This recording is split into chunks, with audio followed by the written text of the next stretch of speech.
হুমায়ুন আহমেদ স্যারের চৈত্রের দ্বিতীয় দিবস উপন্যাসের কিছু অংশ পড়িয়ে শোনাচ্ছি আপনাদের।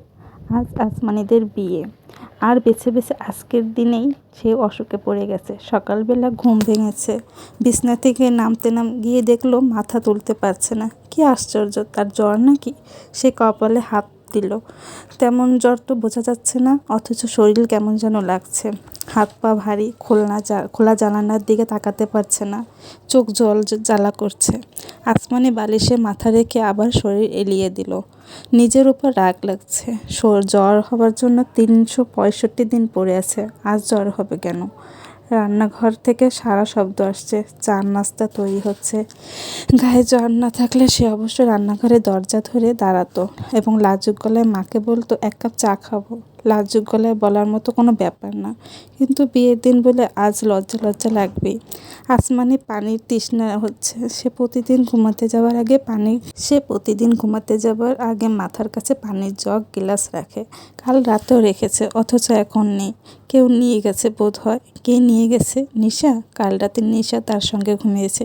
নিশা কারো সঙ্গে ঘুমাতে পারে না, অন্য মানুষের গন্ধ তার নাকি ঘুম আসে না। হঠাৎ বাসায় মেহমান উপস্থিত হলে শোবার জায়গাটা টানাটানি হয়।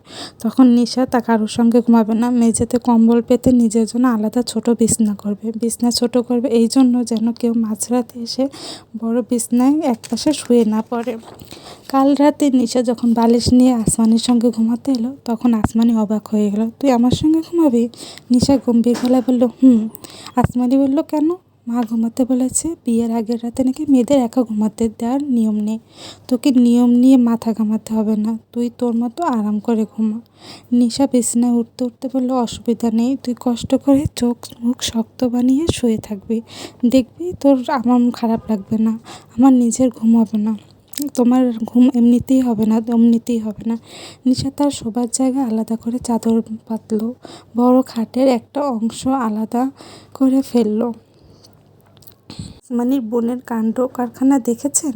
কত ধরনের বিচিত্র স্বভাব যে মানুষের মধ্যে দেখা যায়। মেয়েটা শুয়েছেও খুব অদ্ভুতভাবে, কাঠের টুকরার মতো সোজা, হাতগুলি পর্যন্ত লম্বা করে রাখা, চোখের দৃষ্টি ছাদের দিকে। নিশা বলল, তুই তো শুয়েছিস অনেকটা দূরে, এখনও আমার গায়ের গন্ধ পাচ্ছিস? নিশা বলল, পাচ্ছি।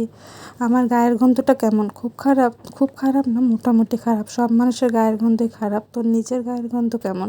আমারটা ভালো, সাবান গন্ধ। দেখি তোর হাতটা আমার কাছে আন, সুখে দেখতে হবে না। তুই কি সবসময় এরকম স্ট্রেট লাইন হয়ে ঘুমাস?